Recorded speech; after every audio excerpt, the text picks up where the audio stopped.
on Monday, a number of Indigenous people came from all over, I'll say Turtle Island, to celebrate in honoring basically of moving away from the recognition from the president and people in the United States about Columbus Day being on October 11th to Indigenous Peoples Day.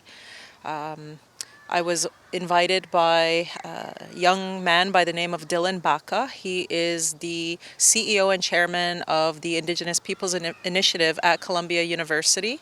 He had gotten my name from Senator Peshlakai, who I had met when I went on the trip to Mexico City for the 500 years of Indigenous resistance.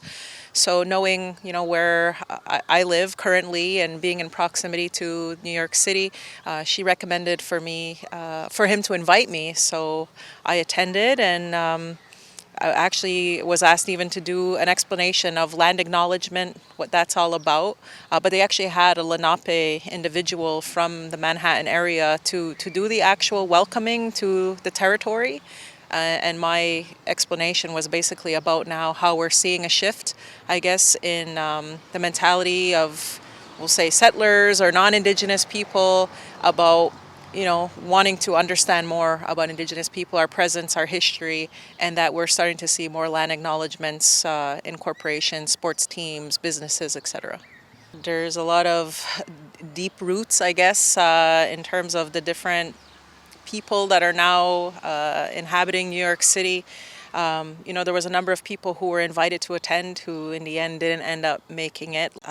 Very last minute that they had to go to Columbus Day celebration. So it just goes to show the amount of work that still needs to be done, and pushing for recognition and for people to acknowledge, that our presence, our history is also important and that it predates some of this. So I think it was historic in that moment, and the people who were there, all of the Indigenous people, felt such a deep sense of pride and unity, of standing together and understanding, all of the issues that persist in Indigenous communities today.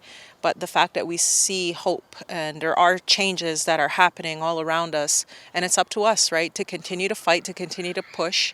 So I was very inspired by all of the young leadership and the next generation of activists for Indigenous rights and recognition of our original footprint here on Turtle Island. When I just look at 1 year in, the number of events and things that I've been invited to, it doesn't stop. And the message is consistent, how history, we're never going to forget what happened. It's a dark history, but now we got to move forward into the future, and we'll take, what we've learned, and how we can make a better tomorrow for not only the generation now, but the faces yet to come, based on our principles. And it's not just Kahnawake, there's so many nations and tribes that are doing such amazing work for their communities, and this is what we need, that kind of collaboration, working together, inspiring each other to keep on and doing this good work and keeping up the good fight. So yeah, it's definitely timely, as you said, and I'm just so honored to be representing Kahnawake and Kanien'kehá:ka people in the travels and the places that I go and speaking engagements.